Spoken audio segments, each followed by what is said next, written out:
श्रीगोंद्यात live in मधील मैत्रिणीचा खून, मृतदेह जाळला, नेमकं प्रकरण काय?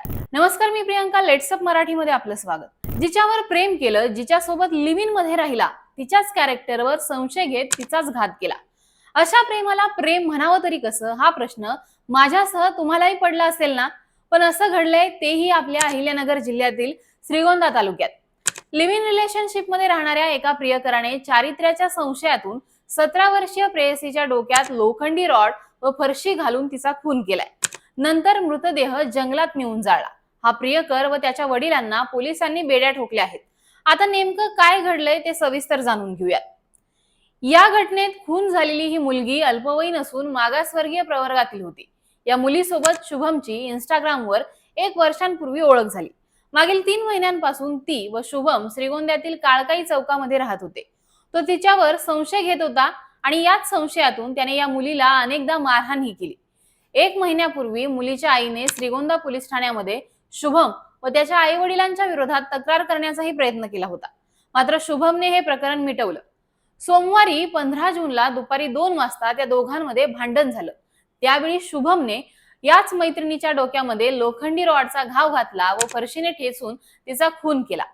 त्यानंतर मंगळवारी 16 जूनला रात्री शुभम व त्याचे वडील सुखदेव ओवळ यांनी खुनाचा पुरावा नष्ट करण्यासाठी वडाळी रोडवरील जंगलाची जागा निवडली. मध्यरात्रीनंतर त्यांनी गादीत मृतदेह गुंडाळून मोटारसायकलवरून जंगलात नेला आणि मृतदेहावर पेट्रोल टाकून जाळण्याचा प्रयत्न केला. हे सगळं घडल्यानंतर मंगळवारी रात्री 1 वाजता शुभमने त्याच्या अहिल्यानगर येथील मित्राला व्हिडिओ कॉल करून वडाळी रोडवरील जंगलामध्ये मृतदेह जाळल्याचं सांगितलं. हा प्रकार समजताच शुभमच्या मित्राने नगरमधील कोतवाली पोलीस स्टेशन गाठून त्यांना घडलेला सगळा प्रकार सांगितला. कोतवालीचे पोलीस उपनिरीक्षक प्रवीण पाटील यांनी पोलीस निरीक्षक संजय ठेंगे यांना याची कल्पना दिली. ठेंगे यांनी तातडीने आरोपीच्या काळकाई चौकातील घराभोवती सापळा रचून शुभम ओवळ व त्याचे वडील सुखदेव यांना ताब्यात घेतलं. याबाबत आता श्रीगोंदा पोलीस ठाण्यामध्ये प्रियकर शुभम ओवळ, त्याचे वडील सुखदेव ओवळ व आई रेखा ओवळ यांच्यावर खुनासह पॉक्सो व अॅट्रॉसिटी नुसार गुन्हा दाखल झालाय. याबाबत मृत मुलीच्या आईने श्रीगोंदा पोलीस ठाण्यामध्ये फिर्याद दिली आहे. पोलिसांच्या तपासामध्ये दोघांनीही खुनाची कबुली दिली आहे.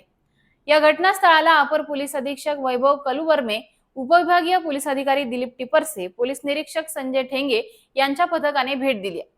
मंडळी, ही घटना ऐकल्यानंतर नाती, विश्वास आणि गुन्हेगारी प्रवृत्तीमुळे आज आपला समाज नेमका कोणत्या दिशेला चाललाय असा गंभीर प्रश्न निर्माण होतोय. जर अशा घटना घडत असतील तर नेमकं काय केलं पाहिजे हे आम्हाला कमेंट करून सांगा आणि पाहत राहा लेट्सअप मराठी.